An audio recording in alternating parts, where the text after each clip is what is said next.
Hello, hello, hello. Welcome back to another episode of Real English Voices. I'm Tom, and I am absolutely pumped for today's session. And I'm Ria.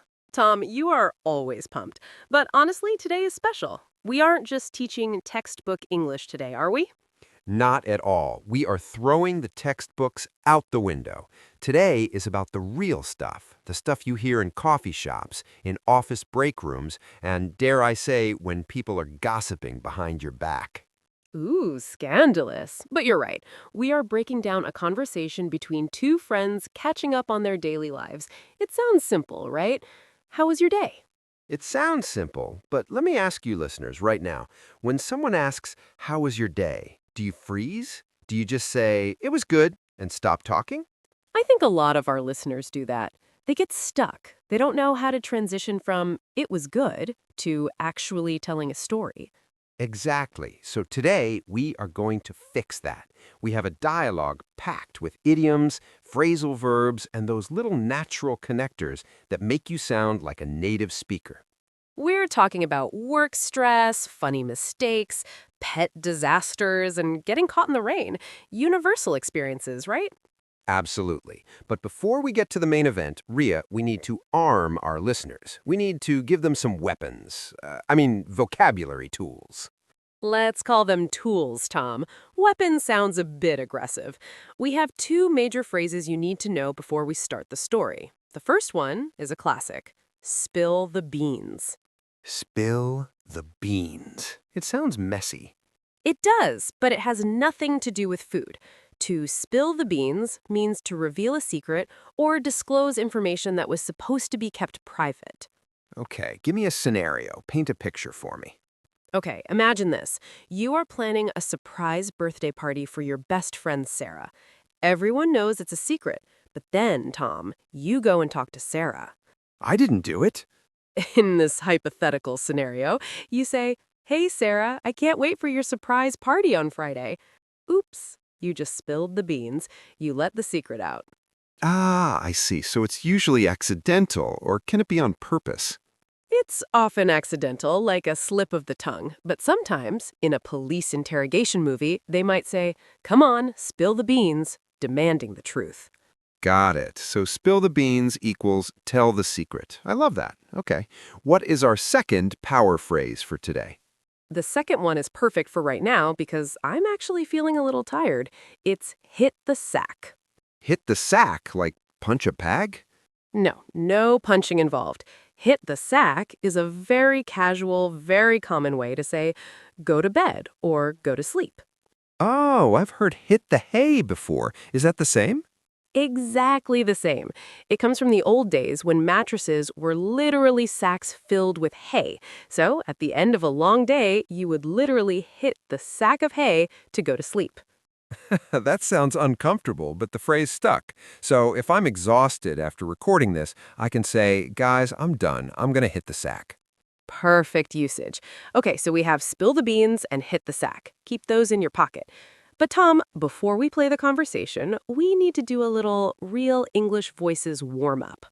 Oh boy, what do you have in mind?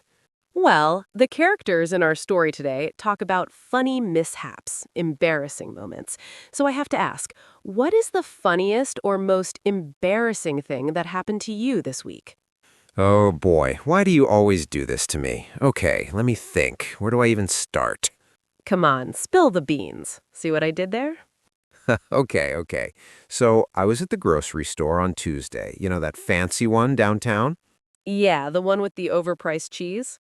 That's the one. So I walked in and I saw this massive display of watermelons. They were huge. And for some reason, my ego took over. I thought, I'm going to impress everyone by picking up the biggest watermelon in the pile with one hand.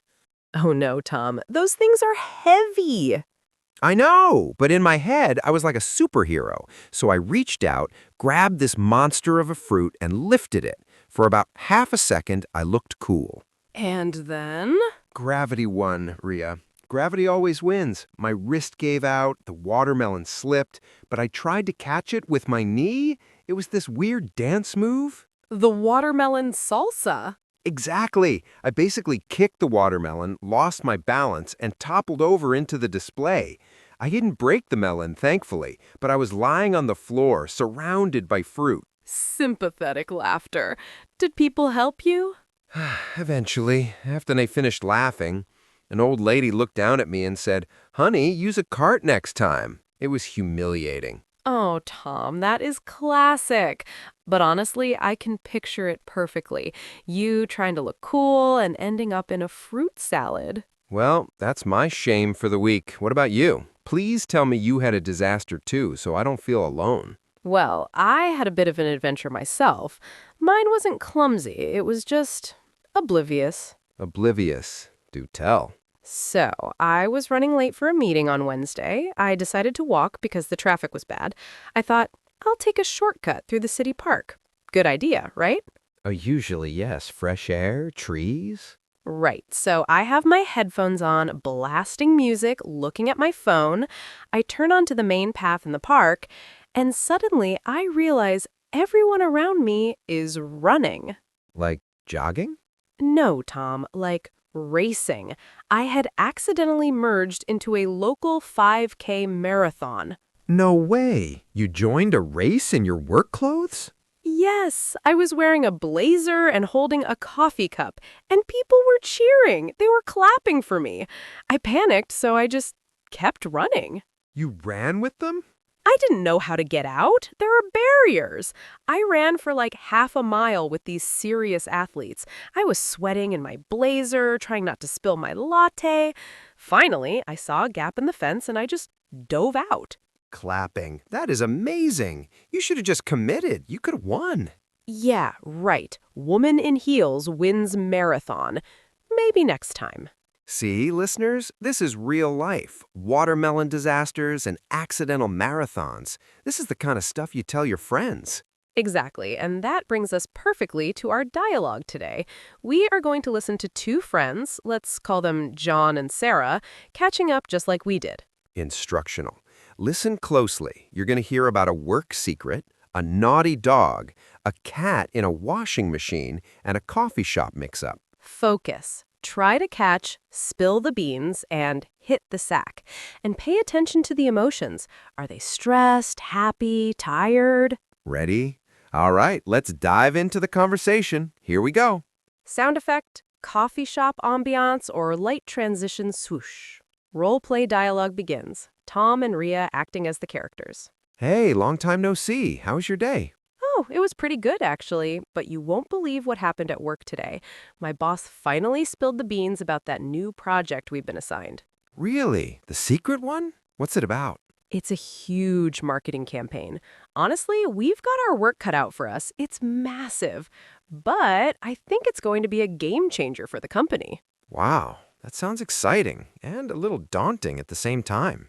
Yes, it really is. I've already been burning the midnight oil just to get a head start on the planning. Honestly, I can't wait to hit the sack tonight. I am drained. You deserve it. Rest up.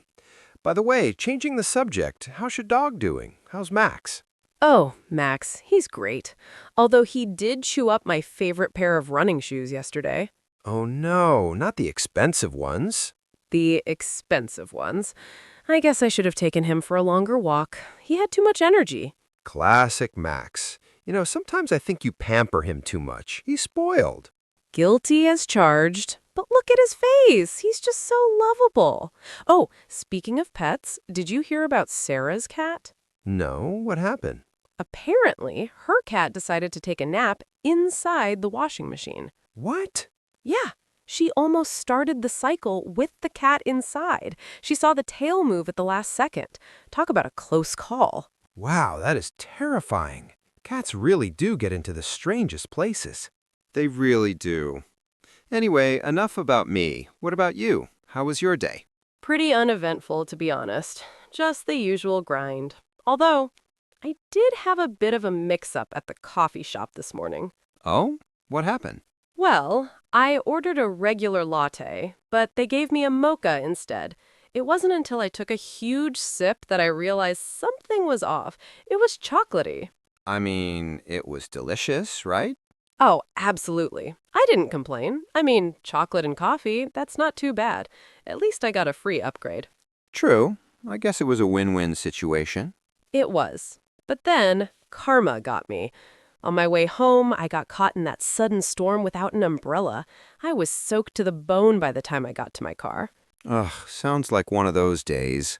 Up and down. Hopefully tomorrow will be better. Fingers crossed. Anyway, I've got to get going. Catch you later? Definitely. Take care. And scene. Okay, that was a packed conversation. There was so much going on there. It really captures the rhythm of daily life, doesn't it? Work stress, pet trouble, small victories like free chocolate, and small defeats like getting rained on. Exactly. But Ria, I want to go back and dissect this. There were some words in there that I think our listeners need to master if they want to sound fluent. Me too. Let's look at the work section first. The character said the new project was a game changer. Game changer. We hear this in business English all the time. What does it actually mean? A game changer is something, an event, an idea, or a new product, that significantly changes the way things are done. It shifts the current situation completely. Right, like when smartphones came out. That was a game changer for communication. Exactly. Or in the dialogue, a new marketing campaign that will make the company famous. It changes the game. But then the friend replied that it sounded daunting.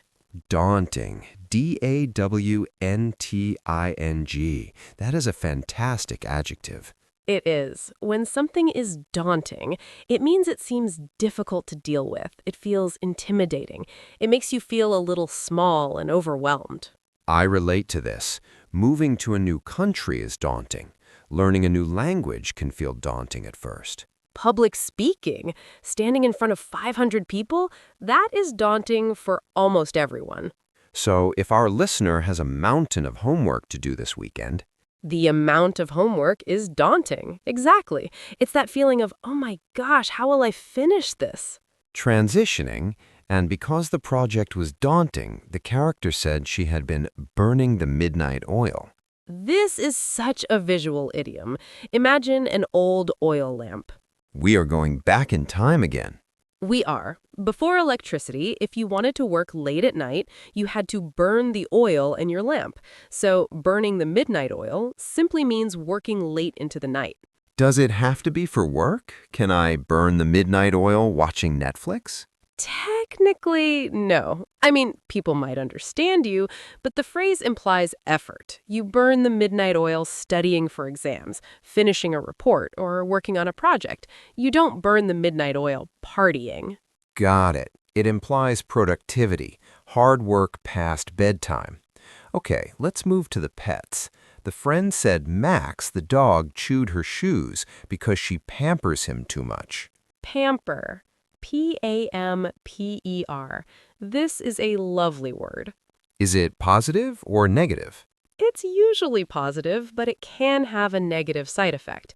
To pamper someone means to treat them with extreme care, attention, and comfort, often spoiling them. So if I go to a spa and get a massage and a facial, You are pampering yourself. Self-care. but if I give my child candy every time they cry and buy them every toy they want, You are pampering them, but maybe too much. You're spoiling them. In the story, the dog gets whatever he wants, so he thinks he's the boss. That's why he ate the shoes. typical Max. Okay, we also had that terrifying story about the cat in the washing machine. The friend said, talk about a close call. A close call. This is a vital phrase for safety.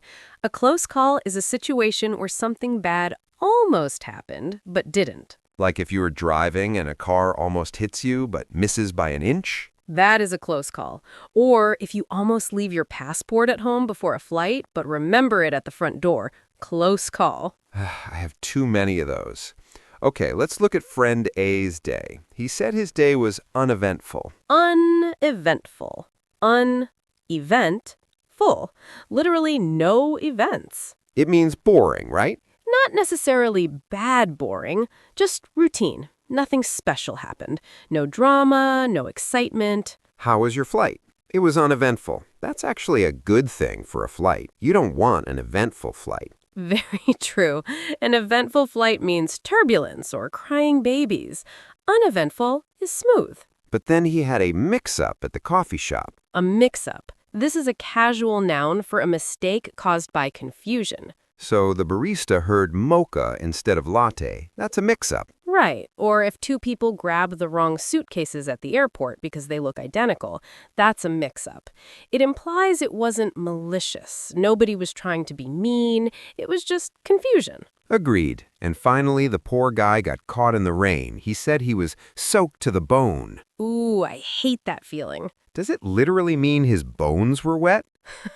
Biologically, I hope not. It's a hyperbole. It exaggerates. It means you are extremely wet. Not just damp, not just a little splash. Your clothes are heavy, water is in your shoes, you're dripping. So if I walk from my car to the house in light rain, am I soaked to the bone? No, you're just wet. But if you stand in a thunderstorm for 20 minutes without an umbrella, you are soaked to the bone. Okay, so we have game changer, daunting, burning the midnight oil, pamper, close call, uneventful, mix up, and soaked to the bone. That is a serious vocabulary list, Tom.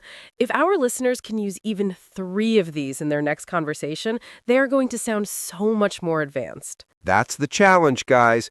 Pick 3. Use them this week. Now, Tom, we need to settle something. Uh-oh, your tone changed. What's wrong? Serious but playful. The conversation in the story brought up the age-old debate. The dog ate the shoes, the cat hid in the washing machine.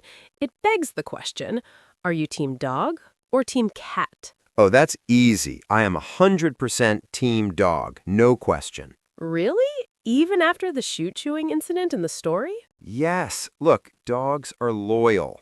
They're always happy to see you. When I walk in the door, my dog acts like I've been gone for 10 years. It's instant love. They're companions. Okay, I see that. But hear me out.